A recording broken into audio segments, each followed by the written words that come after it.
Okay, here's the first way I was storing my ephemera. And I am kind of a digger, so when it was a lot less, it was a little bit easier. But now I have so much of it because I cleaned my craft room. I put all my ephemera in the box. I had to even get a bigger box.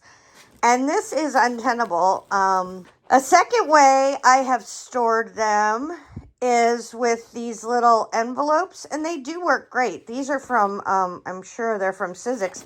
These are from buying craft dies, and then I put them into little envelopes, and that way they were at least somewhat organized by type in this giant bin. But there's a better way. Okay, here's the second way that I organized my ephemera. And these are snap flip books. These are very, very inexpensive. I think it was, gosh, I don't know. I think they're like $10 or $12 each. And then I organized the ephemera by size. So those are little pieces, you know, bigger bits of ephemera, bugs, things like that. And yes, it worked better. 100% better than using the giant box full of stuff. But the problem that I found with it, number one, it got really fat and it kind of sat weird. And it was also over in the cupboard, and I don't really use things that are in the cupboard. So I have come to my final solution, which I will show you now, and I'll have a whole video about it later. Okay, my last cool new storage unit for the ephemera is that box right there. And it's in my craft room. My craft desk is staying neat because of the storage bins. Yay me!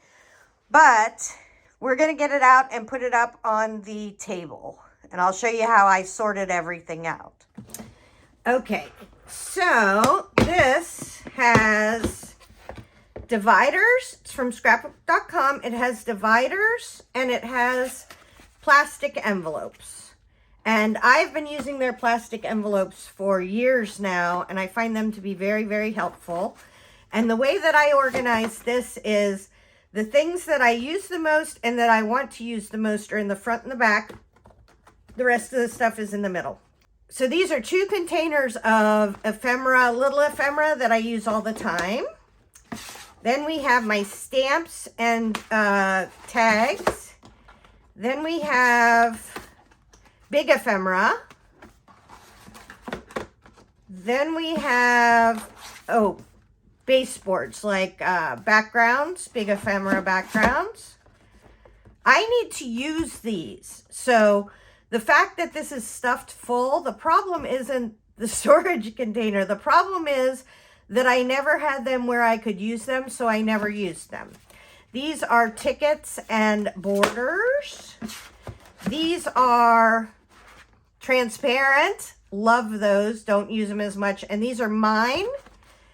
I want to use some of those more. And then back here we have tissue paper or napkin scraps. Really cute Tim Holtz fabric pieces. And then washi tape that I made, and washi tape cut into little pieces to add as like a little pop of color on my artwork. So this is the last one. This is the divided box from scrapbook.com. I'll have links to all this in the description. Hopefully that helps. Tara Jacobson, Artsy Fartsy Life.